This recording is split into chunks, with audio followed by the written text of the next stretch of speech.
Hi there and welcome to our next installment. Right, so in this video, we are going to be discussing what to expect on your first meeting. What should you expect? What things to look at when you're meeting with this IFA or this broker or this agent for the first time, and what things you should be asking them, right? So you will obviously set up an appointment, and this is your first meeting, right? So in your first meeting, you'll obviously, exchange pleasantries, get to know a little bit about each other, and then obviously you tell him or her what you would want to do. So you have some money you want to invest. Would you like more information about medical aid? You have a son who's just started working, and he also needs some life cover, some medical aid, and he needs to invest. On your side, you are planning to sell your home, so you're going to have some extra cash to invest. You are downgrading, you're moving to a smaller house. You've got this life cover, you're not sure whether you have sufficient cover or you need more cover. Just basically looking through your portfolio and just to check if there are any adjustments need to be made. Do you have enough cover? Do you have critical illness cover? And the likes, right? So this is where the agent would have to gather all your information. Okay, this is the first step in the financial planning process, right? Remember in my initial video, I said there were 6 steps. So this is the first one, where we establish a relationship, we gather information, and then you tell me what you'd like out of this relationship. And this is where we get to know each other, right? First meeting done. You go home, you're happy that you met this person, you really like who they are, you like their charisma, they smell good, they look good, and you're happy, and you're like, okay, I'm waiting for, the next meeting. So then you guys set up a next meeting where they would come with their proposal, okay?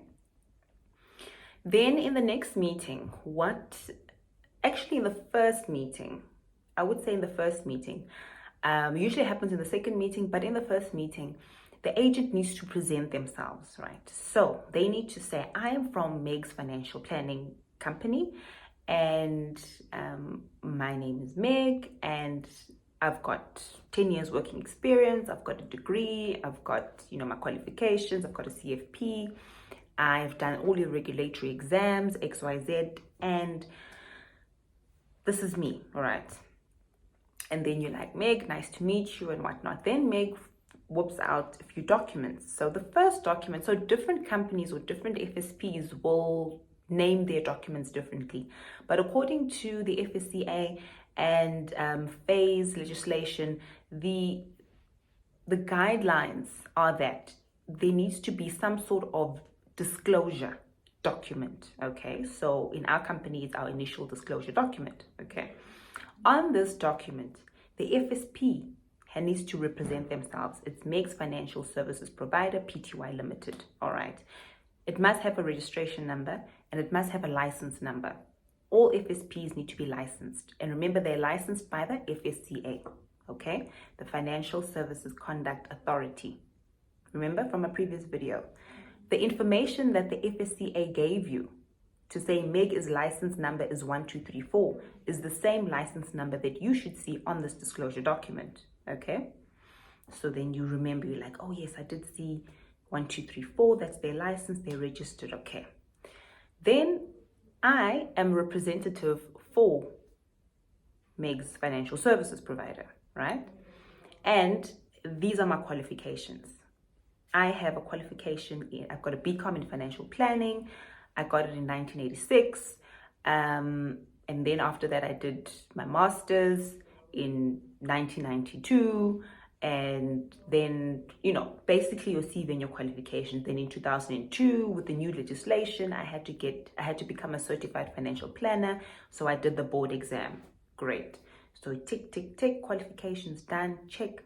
Then on the last 2 or 3 pages, you would need to then see all the products or providers that this person has been credited for and that I'm authorized to sell, okay?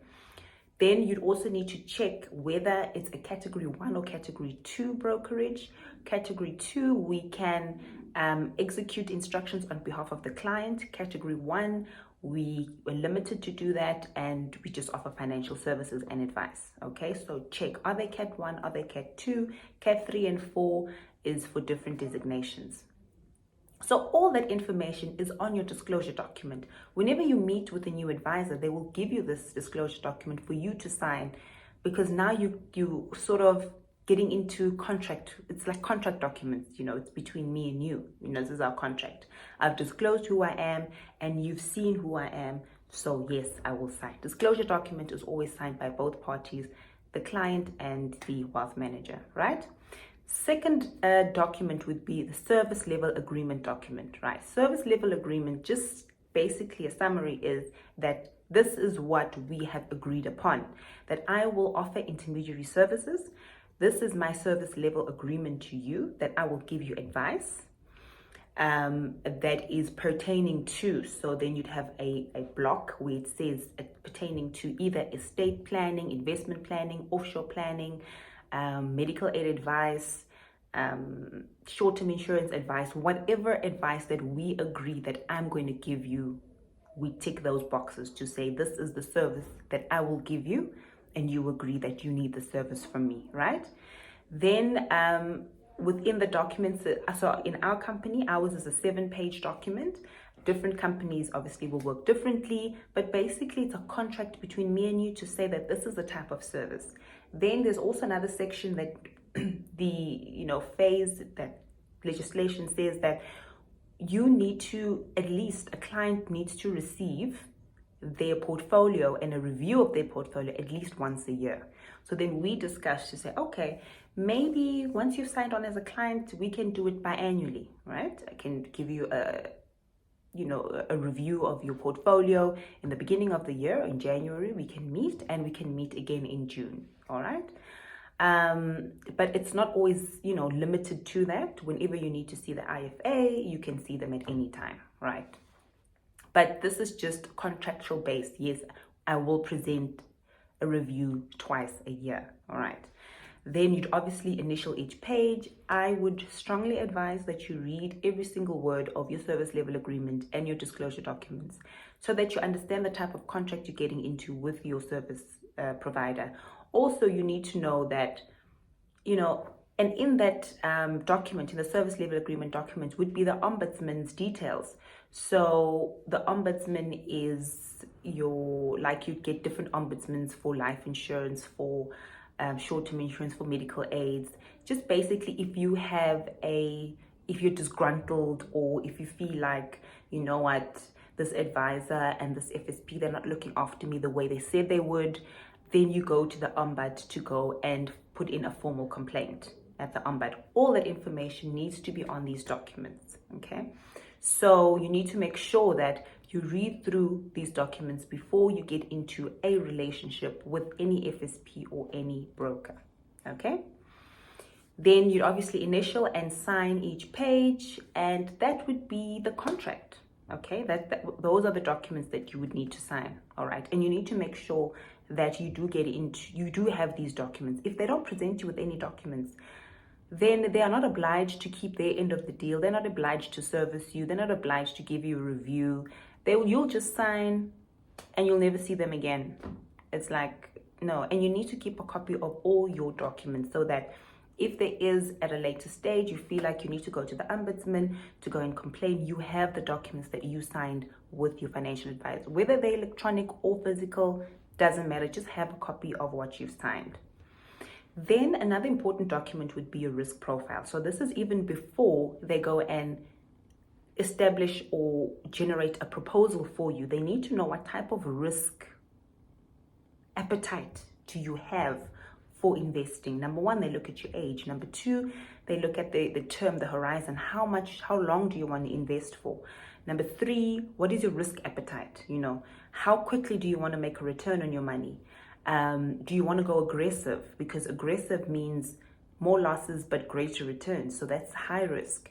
And for younger people, you have time to make up whatever losses, that happen with an aggressive portfolio. Or are you in your 50s? Are you looking at preserving this money for retirement? So you obviously wouldn't want to go into anything too risky. Do you want a moderate portfolio? Or are you at the end of your life where you are just parking your money and earning income? That's all you want. You don't want it to move around in the market. You are just enjoying this money that you have till the day, you leave this earth. So we all have different needs in different stages of our lives. So the risk profile will guide the financial advisor and what type of portfolio to put together for you, and what is the purpose of you investing, and is this risk profile just for this investment or for your entire portfolio within our care. So the risk profile questionnaire is very important, and if they do not present you with the risk profile questionnaire, you need to ask for one, because how do they know what type of risk appetite do I have without completing this questionnaire, right? Then they would gather all this information, and they would then do a needs analysis. A needs analysis is just basically all the information you've given them assessing what your needs and what type of products would be suited to your needs. All right, and then after that they would present you with a proposal. All right, so this is what you should expect when you're sitting down with a financial advisor, whether it's a tied agent or an independent financial advisor. You need to ask them, where's the disclosure document? Where's the service level agreement? Where's the risk profile questionnaire? So that when they look at you and they're like, this woman knows what she's talking about. It was, yes, I listened to that crazy girl on YouTube, Megan, she's telling me all these things. And you need to know what you're getting yourself into, okay? Let's not go into this naive, guys. Let's not just trust people with our money. Let's not just trust to say, you know what, you look good, I trust you. Like, you sound like you know what you're talking about. Ask questions. If you don't understand what you're signing, ask questions. If you don't know what you're signing, ask questions, okay?